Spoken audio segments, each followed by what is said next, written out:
So this is just a follow-up on the Autopilot device that was recently resets. And now we've got all our apps here. So you can see that it's done all its browsers and everything, and Office 365 and so forth.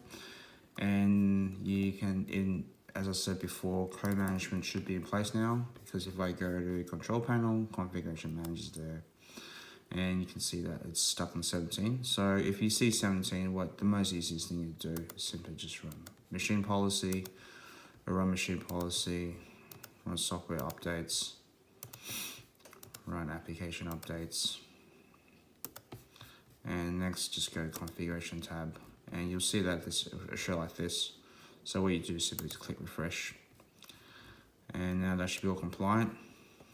And what you do, you can see that it's still compliant, it's still trying to get the baseline and so forth. That's normal. Restart app, and you see it's 255. So don't get panicked if you see 17 instead of 255. So that's normal. So code management's in place now, and your first thing you see, and with the updates, you can, and as I said before, I did do software updates early on. So now it's picked up all the updates. So since my device was on 5th system info, MS Info, so the installed base version was 18363, which was simply 1909 version. And since I've just Azure AD joined it, it's picked up the new feature update, which is pretty much part of the feature update policy from Intune. So that will kick off eventually, but I'll do it later. What I want to show you really is pretty much on, so normally in the past you would normally click on Outlook and you have to enter your email address and so forth. Select next. Well, this one's just a simple click on, so click Outlook, and what it will do right here is that it will just be a one touch. So simply click Outlook, it will load your profiles. So what it will do, it will load a profile, it will create your profile, connect it to Microsoft Exchange, it will grab all the resources you need, and there you go. You don't have, the end user itself doesn't have to select this or select different options and so forth. So it's really straightforward.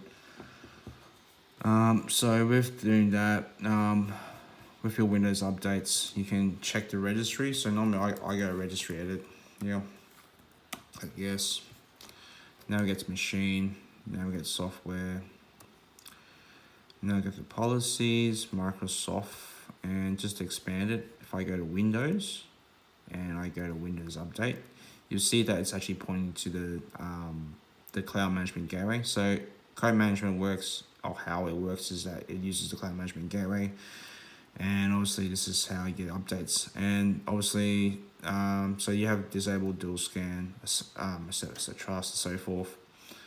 And here you go, yeah. So pretty much it has these options in place. So you can see right here, but going back to Outlook, it's actually loading a profile, returning mailbox settings. Again, you don't need to really do anything besides just wait, and it will just kick in automatically, which is great. No really huge dramas there. The only downside of Azure AD is that if you work or you want to access your server manager, for example, or administrative tools, you will have a bit of difficulties. So that's still in pending mode. I'll get back to that eventually. But ideally, most of the stuff is over here.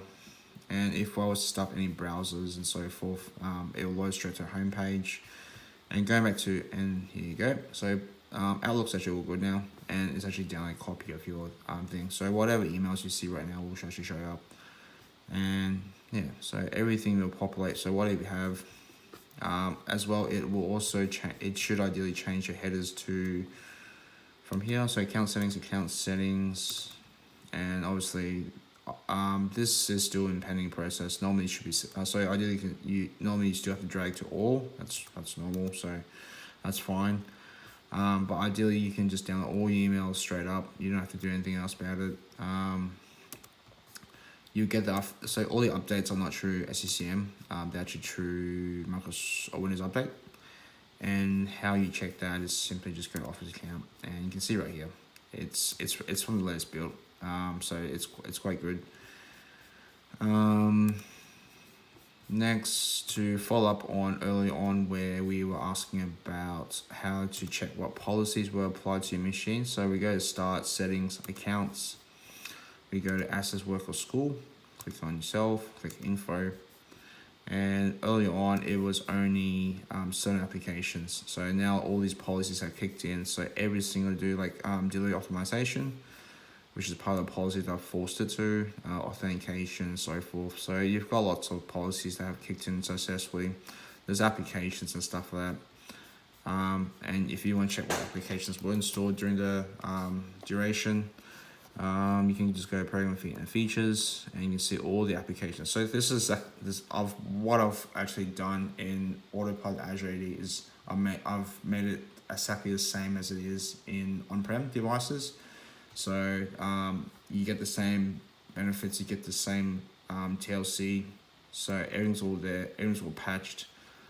Yeah, so that's what we pretty much do. If you want to get a certain application like administration tools, so you can go to company portal, and all you do is simply log in. And what I've done here is I've actually put Adobe Acrobat Pro versions all around there. So this is the normal start option you have to. So since it's a company owned device, it is. So click done, and this is what you'll see. So you got the feature updates. You got Adobe Acrobat Pro X1. You got Adobe Acrobat 9, and you've got all the newest apps which I've implemented there. So you got Windows Terminal, Ubuntu, RSAT tools. So I've got RSAT tools 1909 as well as 2004, and I've got OneNote and so forth. So this will slowly come in place, but ideally this is what you can really get your apps. So this is similar to Software Center. So, and you can see that it has company resources because it's compliant. To check the Software Center, as you can see, it's code managed. All the actual code management stuff gets installed. So we've got TeamViewer and so forth. We've got Skype, Apple, iTunes, Teams, which is actually from SCCM itself. So it's all going through the cloud management gateway, which is great.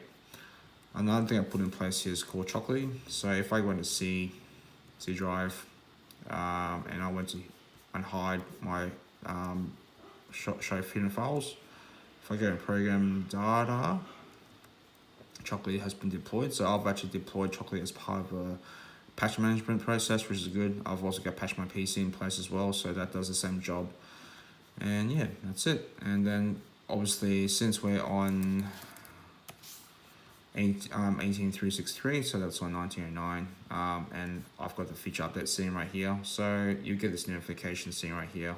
Click on that, and it will install update for 1909. It will install update for 2005 for the one before, and it will also install the feature update for Windows 10 just before. So I will record the next video after this once it's done, and we will continue from then. Thank you.